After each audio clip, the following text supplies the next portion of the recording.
My name is Emily Allen, and I'm the Executive Director of Tech Nebraska. For those of you who might not be familiar with Tech Nebraska is the preeminent tech association for the state of Nebraska.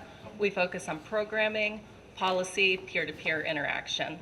One of the pieces of programming are our Tech Talks, conversations between technologists, thought leaders who are involved with Tech Nebraska. So I'm excited to welcome one of my dear friends who I look up to for the first time. I'm actually not looking literally up to, Brody Deren.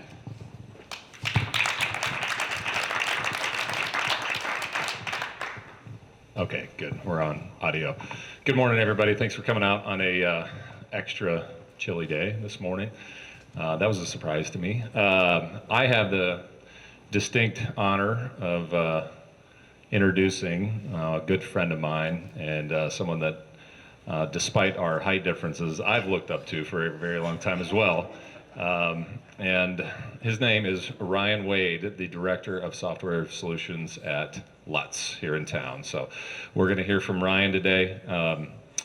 And he's got a great story. There's a few things I think we're going to dive into and sort of takeaways from today. First of all, his sort of non-traditional evolution and career path into technology, which is a fascinating story. And then his role as an entrepreneur and founder of a startup, and that being adopted by another company here in town, and some lessons and things that we've learned along the way in navigating the world of AI. We both happen to be in the technology services world and have a unique perspective that we're hoping to be able to share. And then last but not least, sort of the tech community here and Tech Nebraska and why it matters in today's world. But without further ado, welcome my good friend, Mr. Ryan Wade. Thank you so much. So I'm going to borrow a idea that Dara Mann had at the Tech Talk featuring Chris Dill a few months ago. So we're going to start with a few hot seat questions, just rapid fire, kind of loosen this thing up a little bit. So Ryan, tell us, what was your first computer? First computer was my dad's Apple IIe. I remember sitting on his lap, and there was some bunny game where you basically just kind of jumped over things, and that was the first computer I remember breaking, trying to get games to work.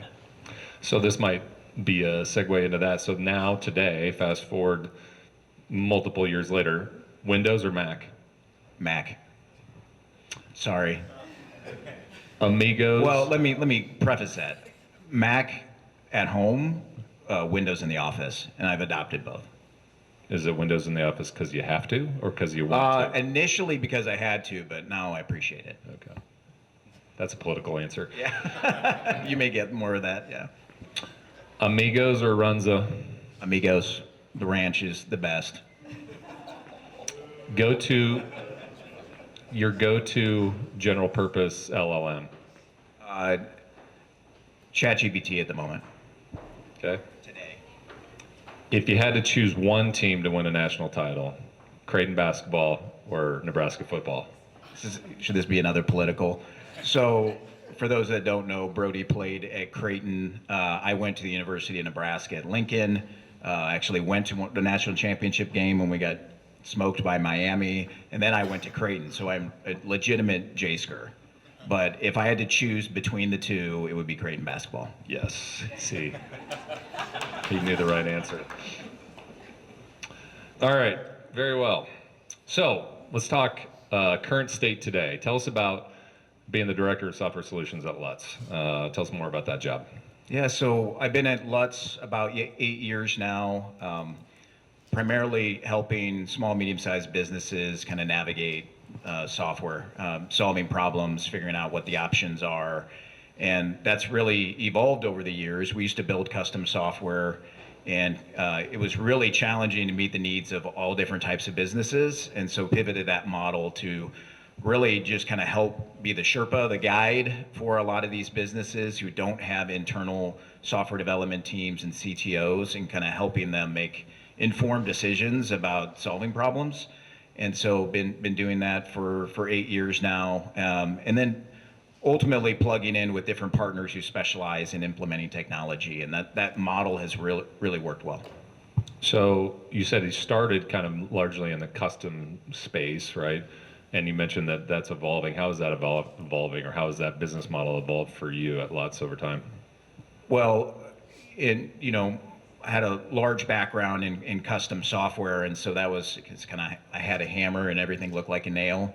And I think ultimately figuring out for small, medium-sized businesses, there better be a really good reason why they're building custom software.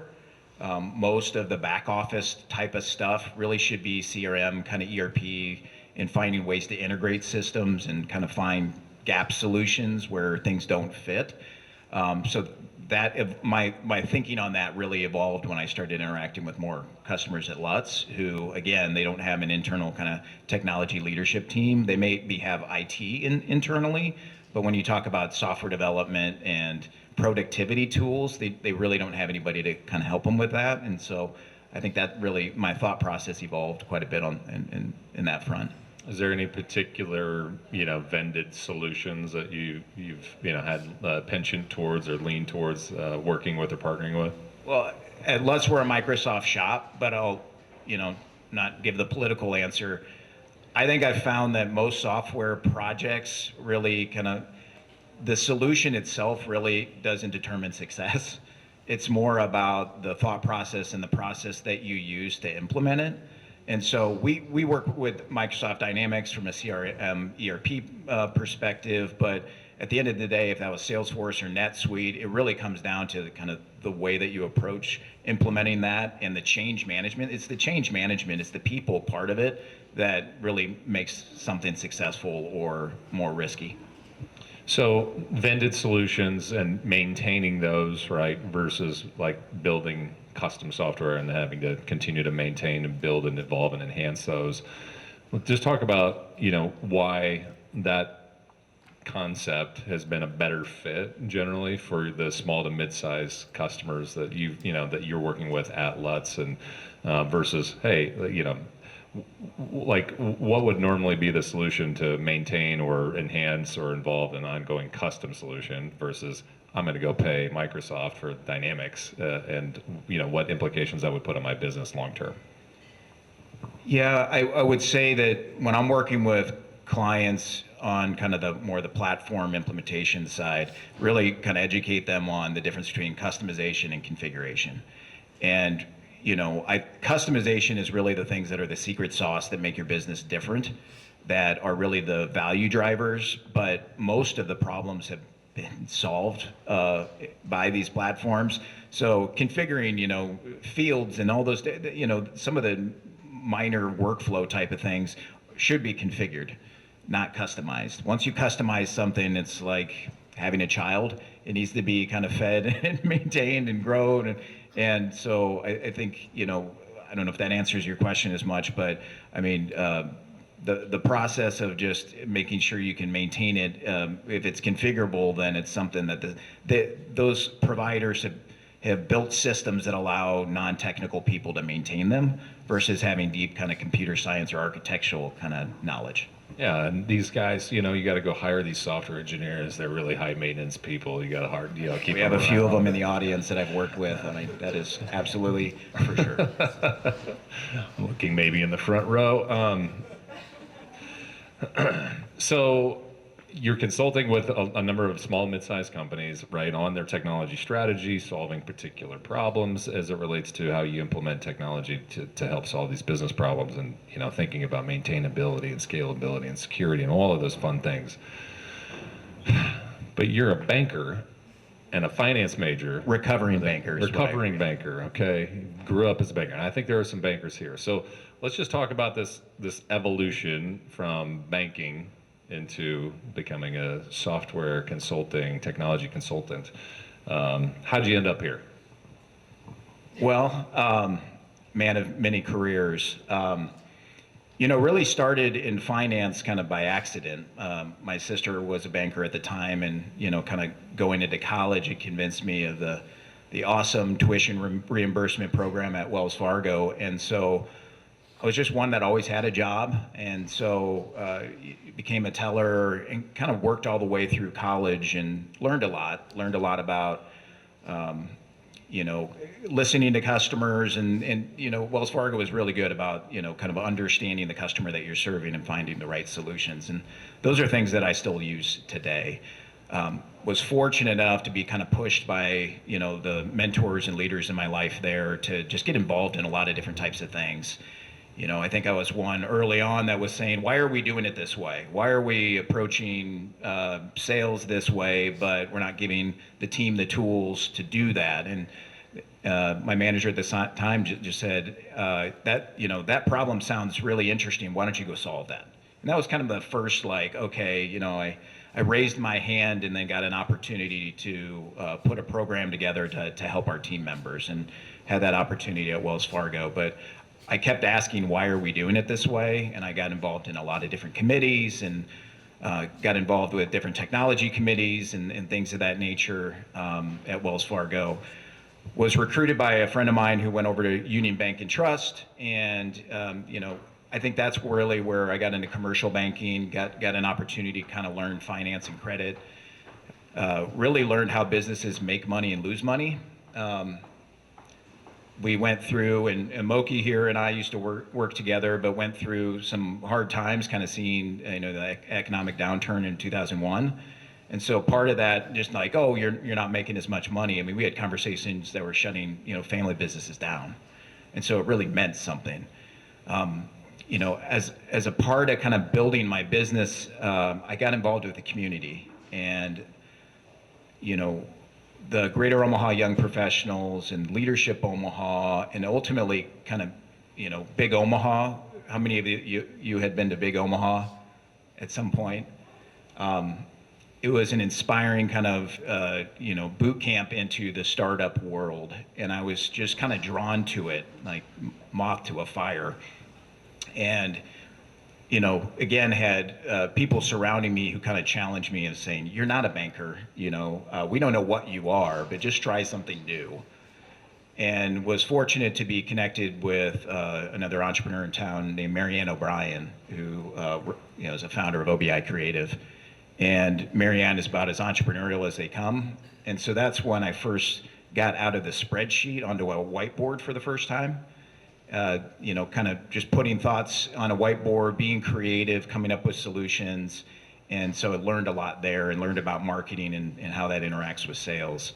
But at this time, I had this idea of a problem in banking where ultimately, you know, I felt that I was chasing information from my clients more than I was actually managing the relationship. And so that was the kernel of what ultimately became ThreadWorks. But I really didn't know how software was built. And, you know, I was always attracted to technology, and the guy in the family you would call if you had an IT issue type of thing. But I didn't know how software was built. You actually were one of the first people that kind of taught me that process. You know, we were working on a software project, and that was my first glimpse into kind of how everything came together. But so I knew I wanted to chase this idea.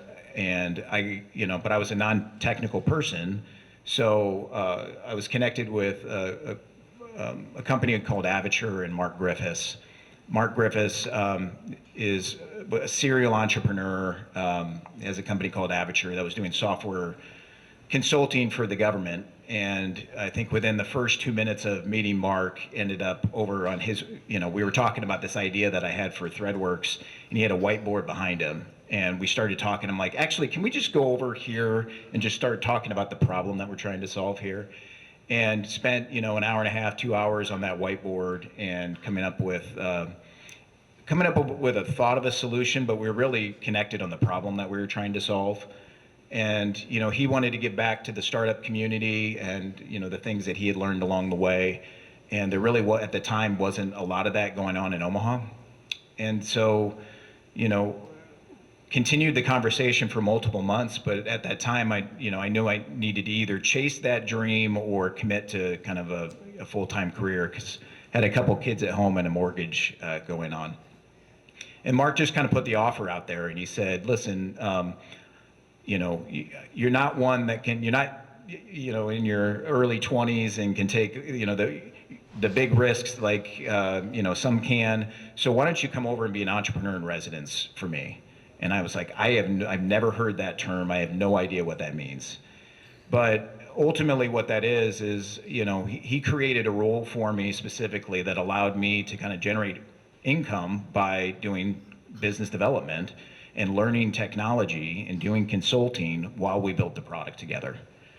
And so, ended up being longer that way, but that's really where I learned technology, is just being immersed into it, writing my own checks and making my own mistakes. You cannot replace that, but just took time to build out the product, pivot the product, and ultimately kind of get to the point where I got my first customers. And one of those first customers was Lutz.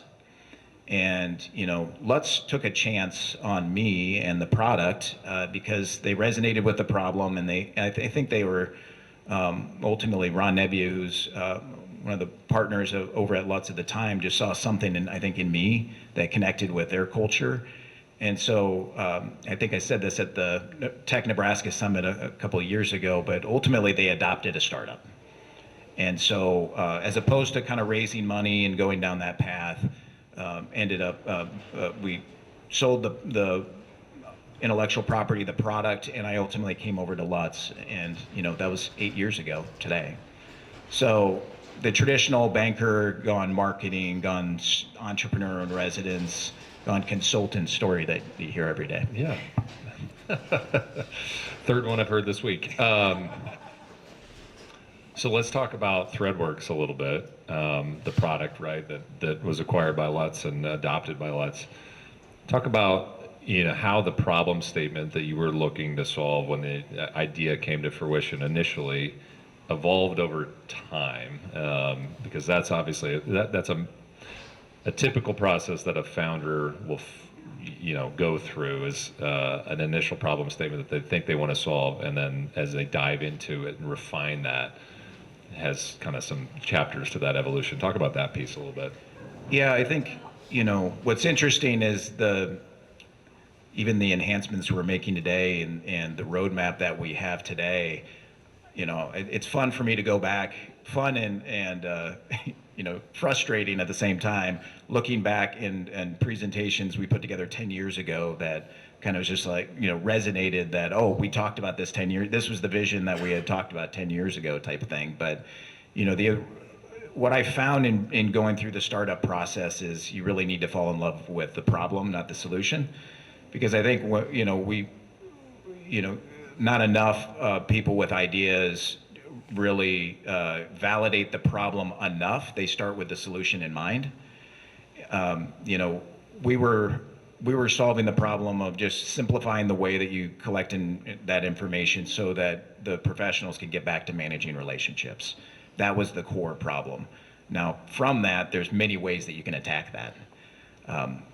And there's many markets you can go after. So I originally started with banking, and I was fortunate to get in the room with some of the major banks in town, and I think this is one of the things that as a community we kind of have to get over. We're Nebraska nice, and so there's a lot of, yes, we recognize that, but the reality was banks at the time especially were not able to engage with a startup. They didn't have a way to kind of manage the risk and the compliance and the regulatory side, and so spent a lot of time kind of focused on banking, and then pivoted to working with their customers, because my theory was the customers are really impacted by this too, and if I get the customers, maybe I can get the banks. And so I actually worked with some real estate developers for a couple of years, and they loved the problem that we were trying to solve, but what I realized as a part of that was real estate developers are wearing about 50 different hats, and they pay people to solve these problems for them. They pay their accountant, they pay their attorney on an hourly basis to make their lives easier. So that was the aha to kind of pivot into the professional services space, and that's when I ultimately connected with Lutz, and Coley Jessen was there early on as well, very forward thinking, and had worked with them for a couple of years.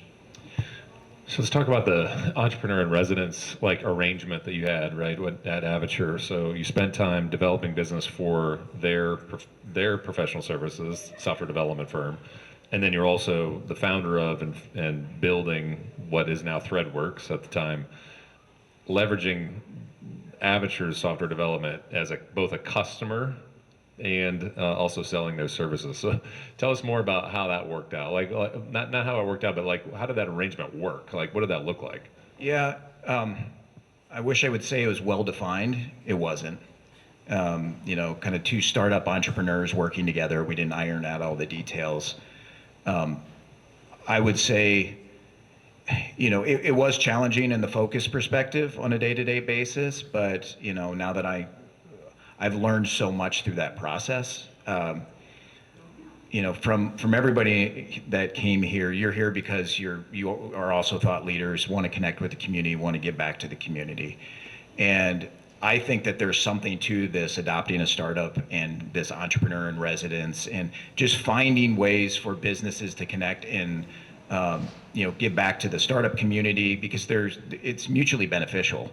I think Avature was able to learn a lot at that time about, the experiences I was having and dealing with startups. And ultimately, we ended up building a technology incubator and bringing more startups in at that time as well. So I wouldn't say that it was an easy problem to solve because having an entrepreneur in residence, I was kind of pulled in different directions and really had to build trust amongst each other to kind of figure out where the time was being spent.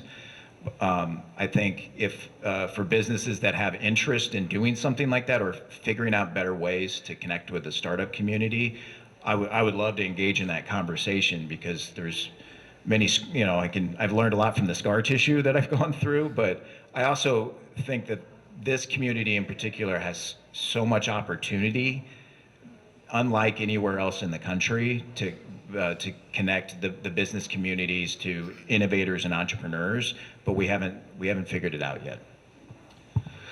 So a typical expectation, like the Silicon Valley myth, is that you need to have a technical co-founder if you're a non-technical founder, right? And you didn't have one. And so if you're advising, a business person that has a problem that they think they want to solve and pursue as an entrepreneur, but they don't have a technical background themselves, what are some of the lessons you learned as being somebody that's been through that process as a non-technical founder without a technical co-founder, and advice that you would give to somebody in those shoes? I would say that my answer to that a year ago was much different than it is today. I think that whether or not you're an intrapreneur, as they call them, somebody who's innovative within a company, or an entrepreneur who wants to launch something, I think you have the tools with AI to be able to educate yourself in real time, where that was not the case a year and a half ago, 2 years ago. And so, initially my answer at that time was to do things like this, to go to 1 million cups, to connect in with that startup community. There's a lot of professional firms who are willing to kind of provide advice and things of that nature. There's a lot of good things going on in the community, like Move Ventures is something I'm really excited about. The Nebraska Startup Academy. There's a lot more infrastructure today than there was before. And I think entrepreneurs, especially non-technical founders, need to take advantage of those things. But at the same time, AI, whether or not it's ChatGPT or Gemini, Copilot, Claude, you have an expert in your pocket. And really, it just takes curiosity and persistence to be able to teach yourself to the point where you have a proof of concept. You're trying to validate that there's a problem to solve, it's the right problem, and that you're on the right path for a solution. It's going to take many, turns along the way, but I think a founder is now able to get their brain onto a whiteboard, that whiteboard into a proof of concept with these tools today that is unbelievable.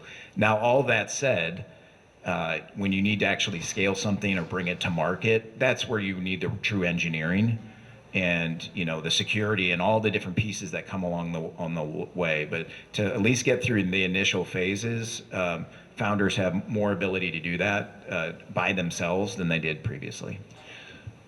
Talk about that concept and retroactively applied to Thread. Like, what did it take for you to get to your first customer? You talked about Kohler, you talked about Lutz, right, as early adopters and your earliest customers.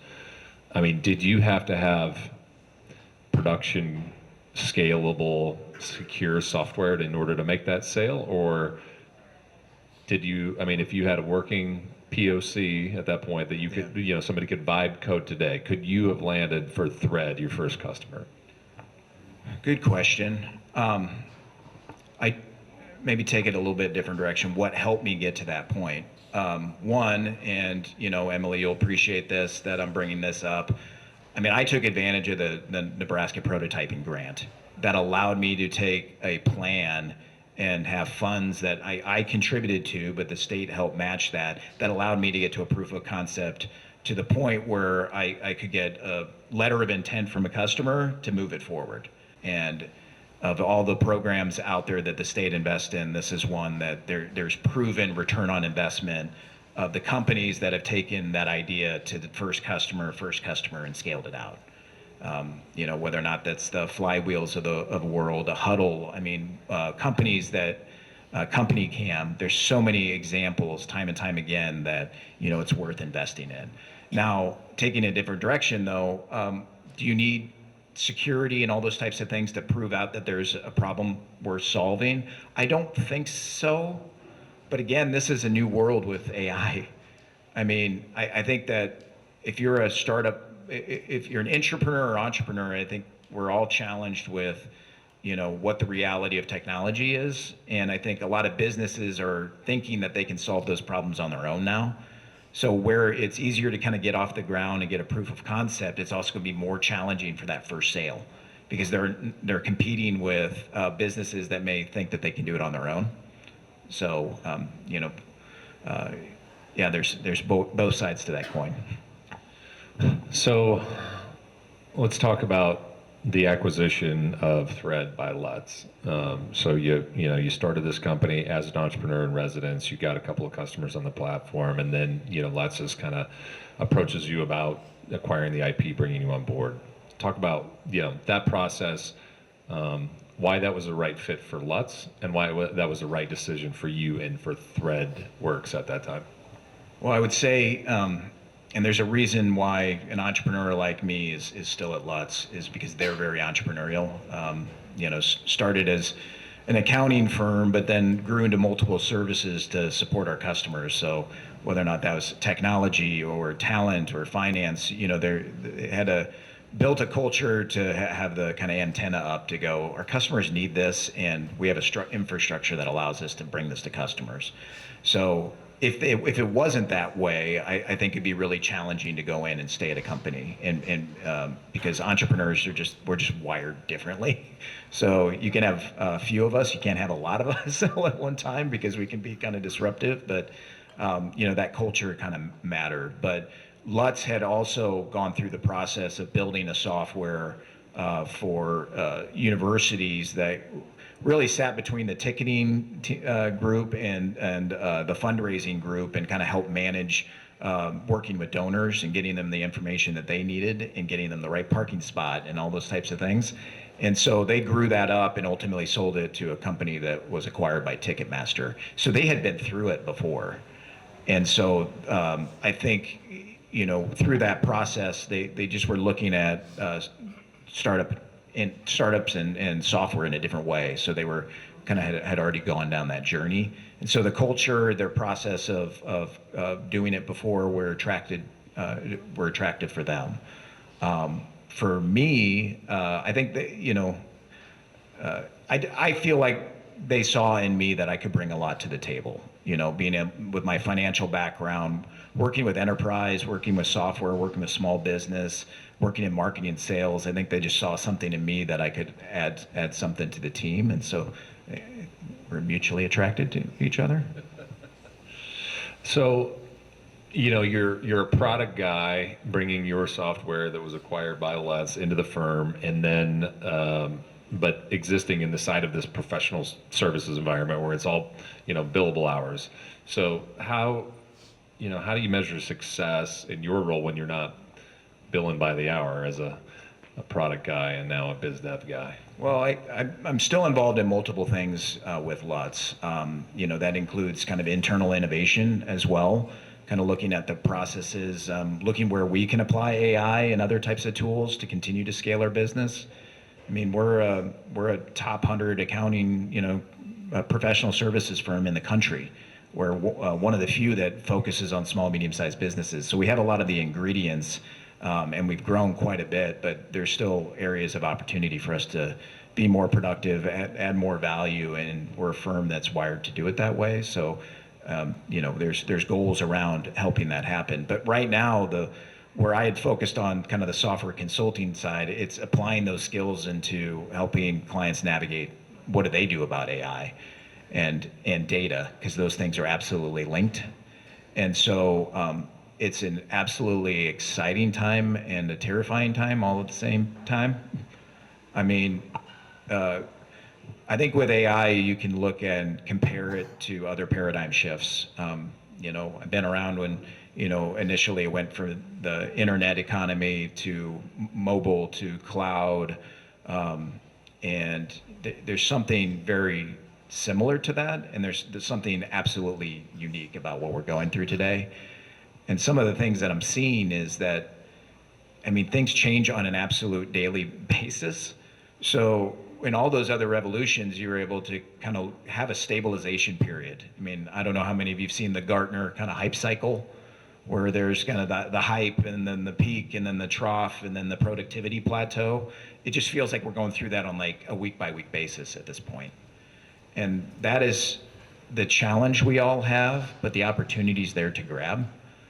And I think the way that we're advising ourselves and clients today is that it's less about the technology and the solution. It's more about the processes and how you train your team to adapt to change. And so that is absolutely not what question you asked me, but that's where we ended up. That's because I'm trying to avoid the how do I metrics define my success. So I want to dive into more of the AI stuff, because I think we both want to banter on that a little bit. But let's just talk about real quick, just the ThreadWorks, as now we're 8 years into this, right, with Lutz.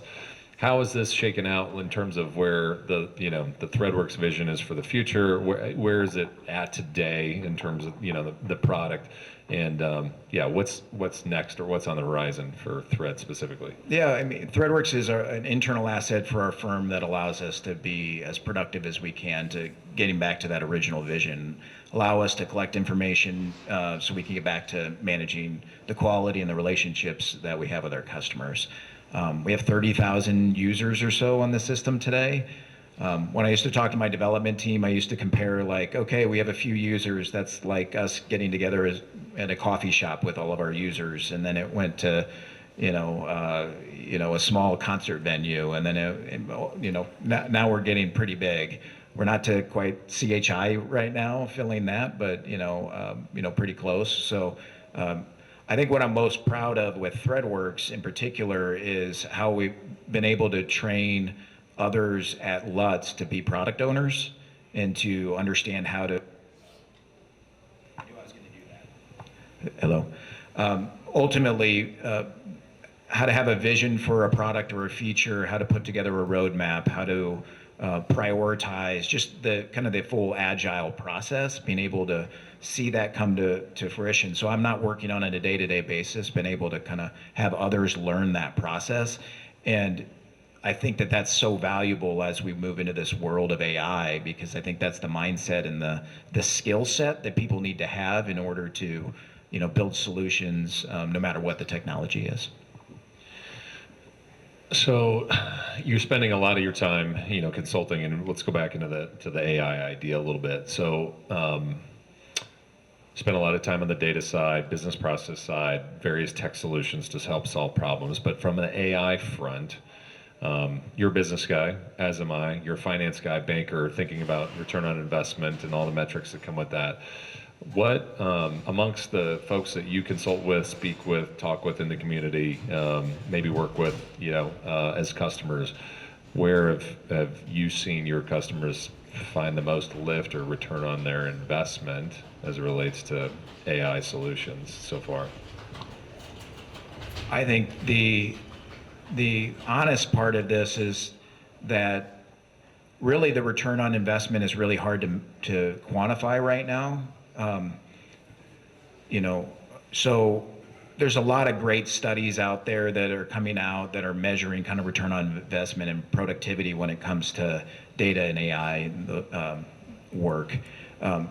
If you're interested in learning more and kind of following these things, a couple that I recommend. The AI Daily Brief is a podcast that is great, that kind of goes out there and kind of surfaces within 5 minutes kind of what's going on with AI. So that's one. You know, OpenAI comes out with a lot of different studies, you know, and one that they just released this last week is about scaling practical AI, I think is what it's called. But it talks about the layers of AI in investment and return. And one of those layers is personal productivity. Personal productivity is really, you know, that's the way I get the return on investment for me. Is it's helped be that assistant that allows me to, something that would take me 4 hours is now taking me 15 minutes. And so I think that's where we're finding, but no, you know, that's hard to quantify. I think very few organizations have scaled it into their organization across teams. The only ones that I've really heard of are enterprise businesses. And so it hasn't quite trickled down into the small, medium-sized business space. That said, I think a lot of our clients that are forward-thinking are starting to put the infrastructure in place in order to do that, while in parallel they're getting access to their team members in that personal productivity bucket. And so, all that said, for those of us that have been in the space, and you know, many of you in the room, there's something different about this. There is a tipping point that's going to happen. It's not an if, it's just a when. And so I think the return on investment is kind of like what I said before, is teaching your team members skills that they can apply in technology and AI, or just in the way that they, you know, work with their customers and products. I think that's what we really have to do to prepare ourselves. Yeah, so we're seeing largely productivity gains on basic business process that requires like content generation, right? Generative AI. You know, a potential use case for you. You mentioned, you know, I might have something that I do that took me 4 hours, it takes me 15 minutes. You know, in our world, for example, you know, drafting a statement of work to support a customer, you know, we've created basic agents that can consume, you know, documentation or transcripts from meetings, et cetera, train it on the templates of statements of work that we use, and take that process down from what had been days from human authoring, a lot of times with a lot of review, to hours, if not minutes. And that's a basic use case for us in our business. Our clientele are largely seeing these things where, you know, whether it be code gen or any other, you know, marketing content or anything you can leverage content generation for, the biggest wins that we're seeing, like you said, is personal productivity gain of, you know, it's hard to measure percentage on those items, but the human in the middle is still required. I think that the generative AI moving towards agentic AI element, where we've, you know, increased personal productivity, but ultimately getting to a place of being able to displace jobs. That's a paradigm I don't think most use cases haven't made that leap to. Even in most enterprise levels, I mean, you're talking about change management being one of the core elements of this.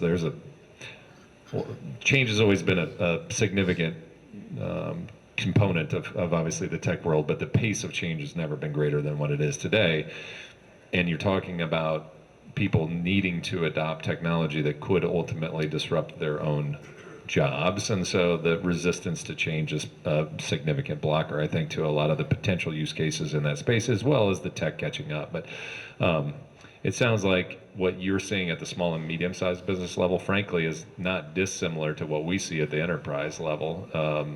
Although there may be some more resources, and there's some capabilities and wins that we're seeing along the way inside of certain organizations that are able to pour and make more significant investments there.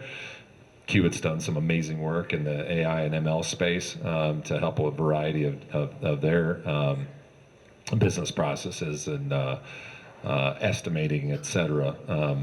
that will have a measurable impact on their business. But ultimately, that resistance to change and where we're at today of content generation, personal productivity. I think that leap is still a couple years away, but it's on its way, and we just have to be prepared for that. Yeah, that change. I think that ultimately all of us as leaders in our organization have to educate ourselves, and we have to provide the resources for our team members so that they are prepared. The challenge with AI from a Gen AI perspective is kind of like when I was in banking, I talked about I went from the spreadsheet to the whiteboard. I'm wired towards the whiteboard.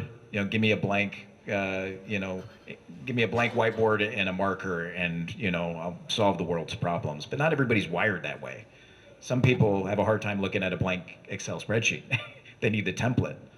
And so I think the people who are, I need step-by-step processes, we have to figure out ways to educate and train them, because I don't know when. I don't know if it's going to be 6 months or 10 years, but as leaders in our organizations, it's upon us to at least provide the opportunity for those people to gain the skills required for the next kind of generation of this economy.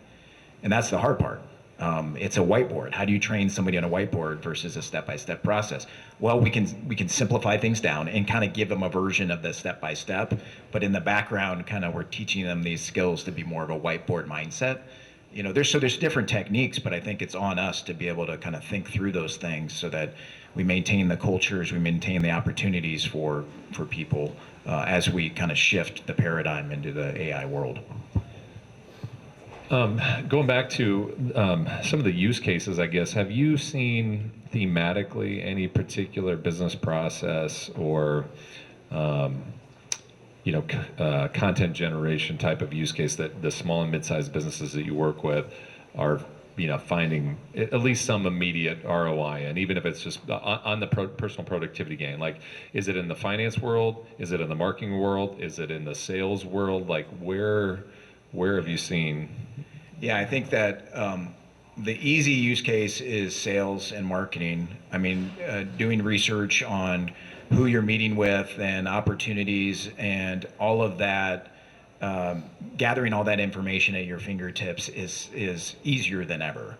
Now, you still have to, it's still AI that can hallucinate, so you still have to have some skepticism, but, at the same time, the ability to go out and do research is something you don't have to build a lot of agents around. It's something that you can do today.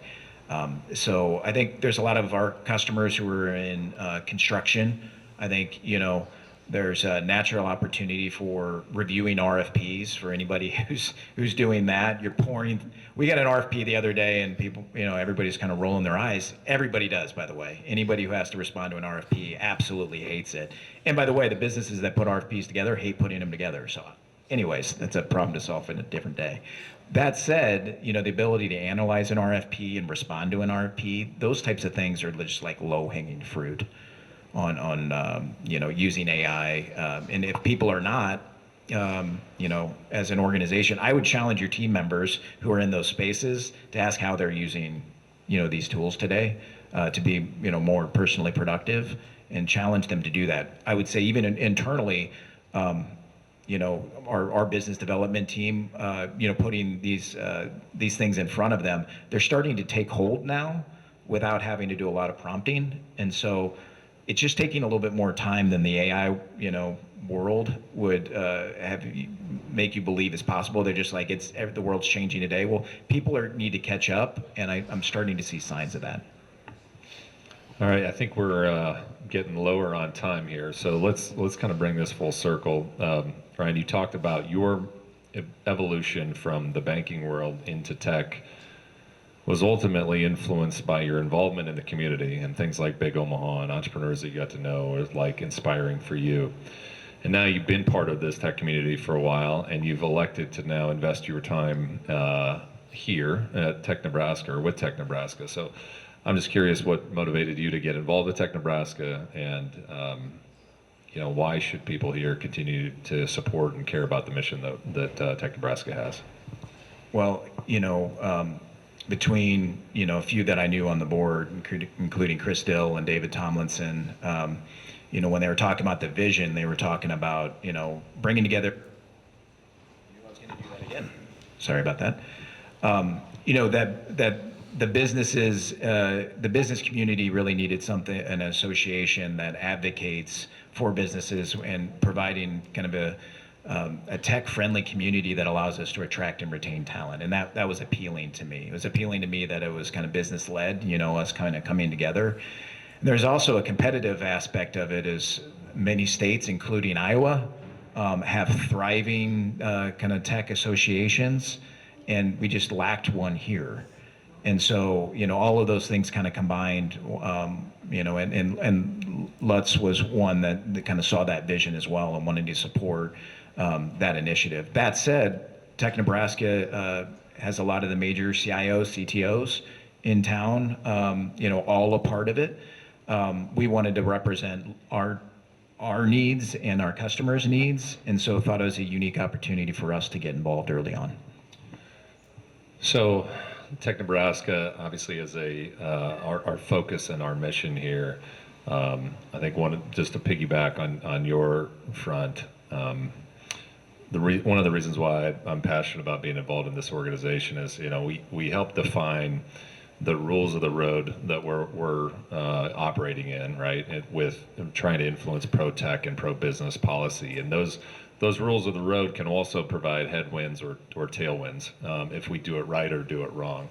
And so, with the intent to help influence, from a coalition of the member companies of this trade association, influence policy developed in Lincoln so that we can create as many tailwinds for the future development and growth of this industry in our state is an incredibly important mission. And that's one of the reasons why I've chosen to be involved here. I had, as you pointed to, I had our company's based in Des Moines. I had a lot of exposure to the trade association that's 28 years ahead of us in Iowa, and the benefit that we've seen in that state from a thriving technology trade association. And so when I heard about and learned about the vision and the investment being made in Tech Nebraska, it was easy for me to get on board as well. So with that, I think we'll take any Q&A from the audience if there's any questions from you all before we wrap.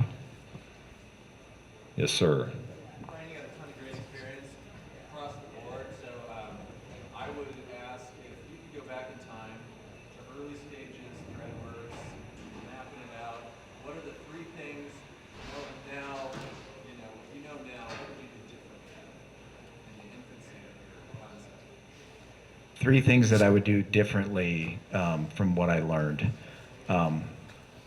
One, I love the entrepreneur in residence kind of concept. There's something there that is so unique and valuable to the community, to startups, to the businesses themselves.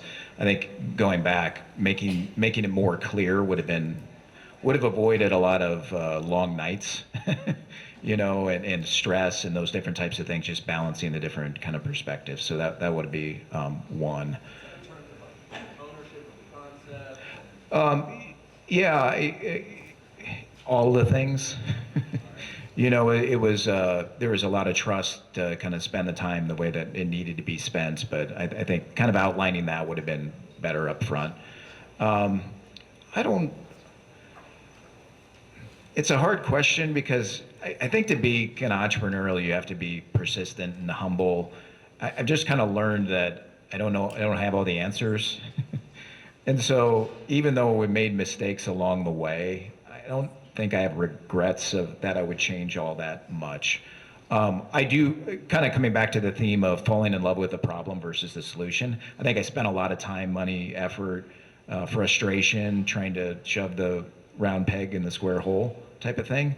And so I think being more humble earlier on to be able to say like, okay, let's really validate that problem first before bringing the solution would be another key theme along the way. I don't have a third. Let me slide. It's all right, you're Irish. Counting to three can be hard. Any other questions for Ryan? I just wanted to say as we close, very humbled and appreciative of everybody coming out on such a cold day. I was very reflective coming down here, even to Millworks Commons, where when I first started out as a startup, we dreamed for what we have now, which is areas of community to make connections and the business community supporting startups. And, there's so much here that I was fortunate to be a part of kind of advocating for.